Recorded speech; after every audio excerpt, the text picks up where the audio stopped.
Sebelum mulai pembelajaran, ucapkan Assalamualaikum warahmatullahi wabarakatuh. Waalaikumsalam warahmatullahi wabarakatuh. Untuk materi hari ini kita mempelajari tentang struktur teks cerpen. Sebelum memulai pembelajaran, mohon berdiri kita untuk menyanyikan lagu wajib nasional. Ini Bu bisa. Ini bisa suci.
Minggu lalu sudah dijelaskan tentang pengertian tes cerpen. Di sini Ibu akan mengulangi pengertian tentang tes cerpen.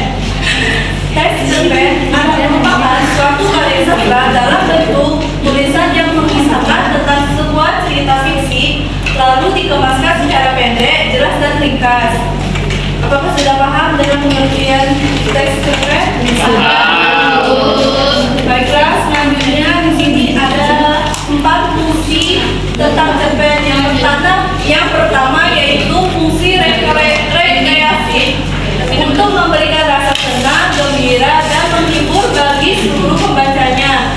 Nah, di dalam fungsi rekreatif ini kita akan memberi rasa senang, gembira, dan menghibur bagi pembaca. Yang kedua yaitu fungsi estetik.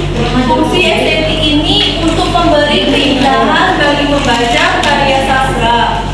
Yang ketiga yaitu fungsi moralitas, yaitu untuk memberi nilai-nilai moral kepada pembaca sehingga dapat mengetahui tentang hal-hal yang baik dan hal-hal yang buruk. Apakah ngerti dengan fungsi moralitas? Yang keempat yaitu fungsi didaktik. Didaktik adalah fungsi untuk mengarahkan dan mendidik para pembaca dengan nilai-nilai kebenaran dan kebaikan di dalam cerita.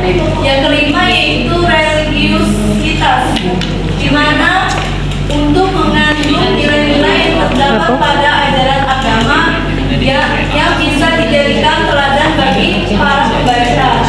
Nah, dari fungsi ini apakah sudah paham tentang fungsi teks cerpen? Sudah Bu. Baiklah, kita selanjutnya tentang struktur teks cerpen. Nah, di sini apakah ada yang ingin membacakan apa isi dari struktur teks? Struktur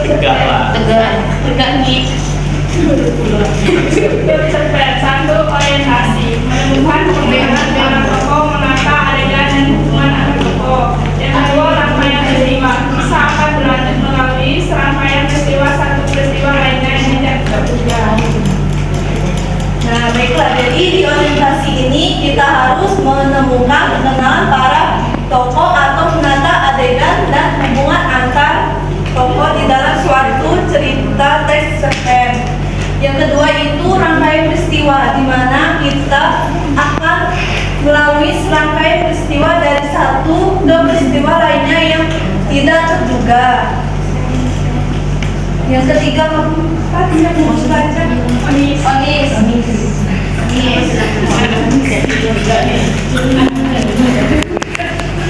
Struktur cerpen komplikasi. Menuju konflik atau pertentangan atau kesulitan bagi tokoh yang mempengaruhi latar belakang waktu dan karakter. 4. Resolusi menceritakan solusi untuk masalah atau tantangan yang dicapai telah berhasil pada bagian ini, juga akan mengetahui bagaimana cara. Nah, dari itu komunikasi yang ketiga ini kita menuju konflik atau puncak masalahnya dalam tes cerpen itu. Yang keempat yaitu resolusi. Resolusi itu kita tes cerpen.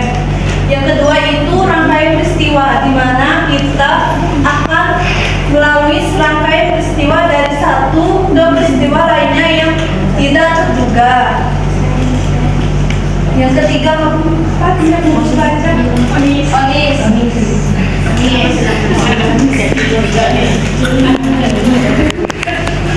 Struktur cerpen komplikasi.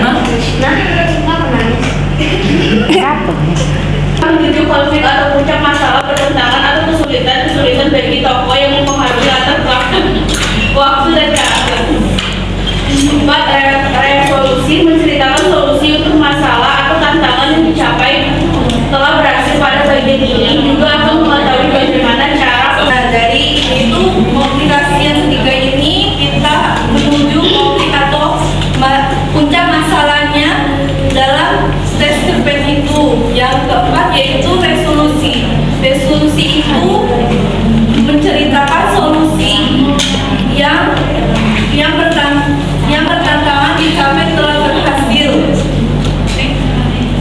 Baiklah, terima kasih.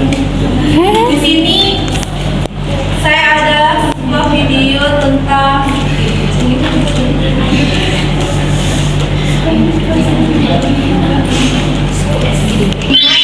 video ini. Dalam waktu belakangan ini, aku sangat bingung dalam mencari pekerjaan. Bekas teman muda yang telah melakukan di perusahaan masih belum membuka hasil dan indikator. Hanya menjadi rasa hambar setiap hari ketinggalan berlakukan menemukan tamu yang jelas. Kita selalu teratur bagaimana perempuan akan melihat bersama dengan kemudian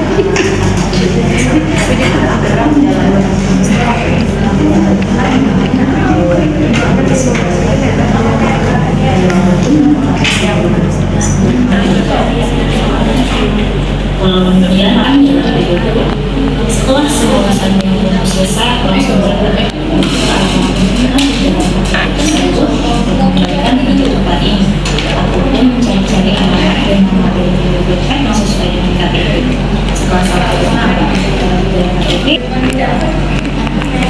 memangnya kamu jurusan apa?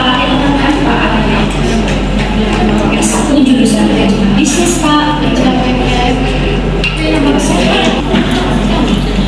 Dari video tadi kan sudah menyimak.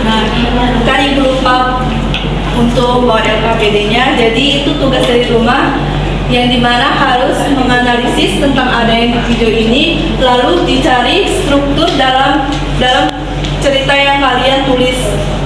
Sudah paham? Paham. Baiklah, selanjutnya kita melakukan ice breaking.